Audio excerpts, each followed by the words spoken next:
देखिए आज बात करेंगे क्लास 10 के बालाजी प्रकाशन के एक टॉपिक वृत्त की। इसमें एक्सरसाइज 8.1 के प्रश्न संख्या 1 पर देखेंगे दिया है कि 6 सेंटीमीटर त्रिज्या के एक वृत्त के केंद्र से 8 सेंटीमीटर दूर स्थित एक बिंदु से खींची गई स्पर्श रेखा की लंबाई ज्ञात। तो सबसे पहले हमने क्या बनाया है, एक वृत्त बनाएंगे। उसके बाद उसमें क्या कहा है कि 6 सेंटीमीटर त्रिज्या से एक वृत्त के केंद्र से 8 सेंटीमीटर दूर स्थित एक बिंदु, वृत्त का केंद्र O हो गया, ये बिंदु A, इसकी दूरी कितनी दी गई है 8 सेंटीमीटर। उसके बाद कहा गया कि 6 सेंटीमीटर त्रिज्या। तो त्रिज्या का मतलब क्या होता है कि केंद्र से परिधि को जो रेखा मिलाएगी उसको हम वृत्त की त्रिज्या, ये होगी स्पर्श रेखा।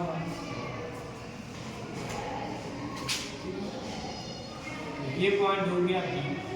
अब ये जो रेखा देगी ये 6 है, तो यहाँ जो कोण बनने वाला है वो हमारा कोण कितने का बनेगा 90। तो हमें पता है कि समकोण त्रिभुज में 90 अंश का कोण जहाँ बनता है उसके सामने की भुजा जो होती है वो हमारी क्या कहलाती है, कर्ण। तो यहाँ जो 8 सेंटीमीटर जो रेखा दी गई ये आपका क्या हो गया कर्ण, और ये हमें पता हुआ है कि ये लंब है, ये 6 है। अब हमें क्या निकालेंगे आधा। तो सबसे पहले हम लिखेंगे त्रिभुज AOB में सबसे पहले क्या लिखेंगे पाइथागोरस प्रमेय।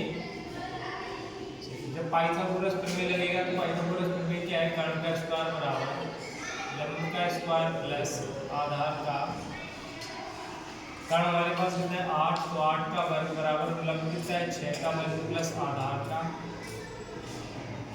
8 का वर्ग 64 बराबर में 6 का वर्ग 36 प्लस आधार का,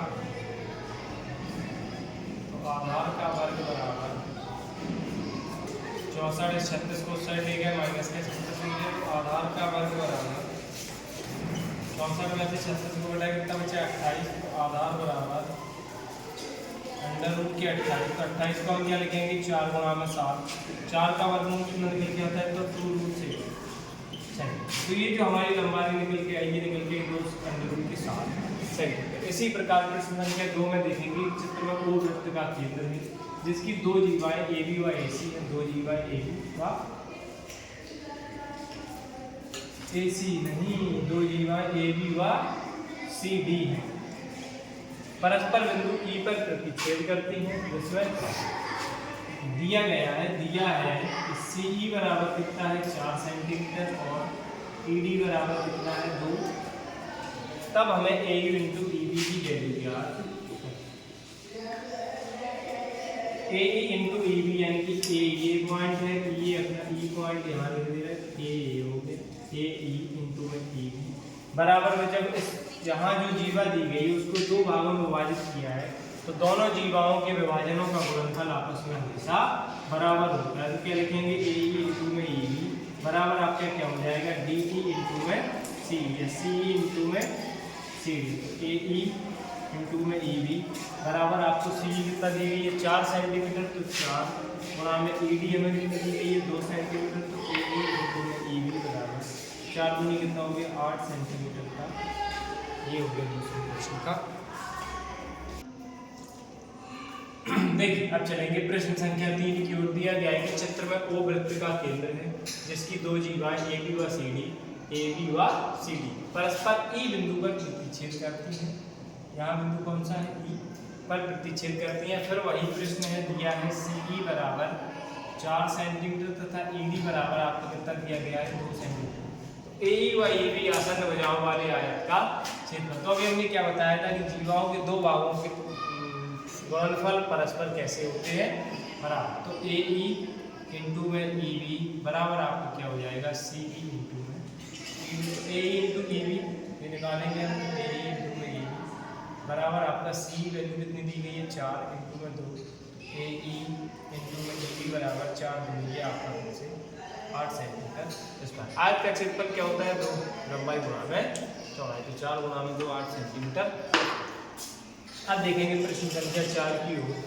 ये जो रेखा है ये इस रेखा को आपको कहते हैं छेदक रेखा। ये जो प्रश्न में दी गई रेखा है इसको क्या कहते हैं छेदक रेखा। ये हमें पता ही है कि इसको स्पर्शी रेखा होती है।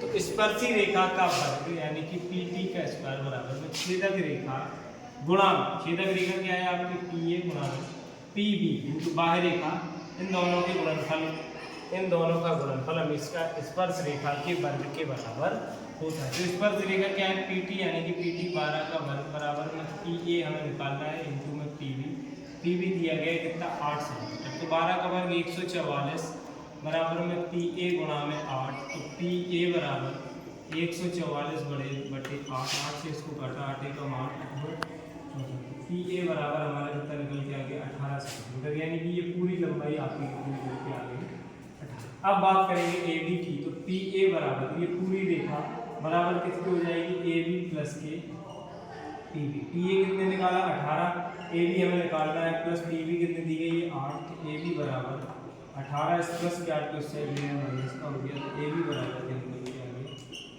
10। यही आपका प्रश्न अब हल।